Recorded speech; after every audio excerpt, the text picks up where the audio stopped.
आज मी हिरव्या मुगांपासून इतका चवदार आणि पौष्टिक नाश्ता बनवला आहे की तुमचा विश्वासच बसणार नाही। तर यासाठी मी अर्धा कप मूग घेतले। हे 2 वेळा स्वच्छ धुवून घेतल्यानंतर पाणी घालून हे मी रात्रभर भिजत ठेवले होते। सकाळी हे वाटून घ्यायचेत। वाटताना यामध्ये 2 पाकळ्या लसूण, आलं, हिरवी मिरची, 2 चमचे दही घातले आणि थोडंसं रवाळ असं हे वाटून घेतलं। यामध्ये पाव वाटी रवा घालायचा आहे, कांदा घातला, अर्धा चमचा जिरं घातलं, अर्धा चमचा सफेद तीळ घातलेत, टोमॅटो घातला आहे। सगळं मिक्स केल्यानंतर हे मी झाकून 10 मिनटं बाजूला ठेवून दिलं आहे, म्हणजे यामध्ये जो रवा आहे तो छान भिजेल। 10 मिनटानंतर यामध्ये चवीप्रमाणे मीठ घातलं आणि 2 चमचे पाणी घातलं।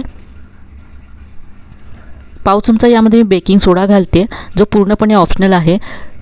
तुम्हाला जर बेकिंग सोडा घालायचा नसेल तर हे मिश्रण छान 3 ते 4 मिनटं फेटून घ्या आणि नंतर यापासून तुम्ही अप्पे बनवू शकता। अगदी मस्त हलके असे अप्पे होतात,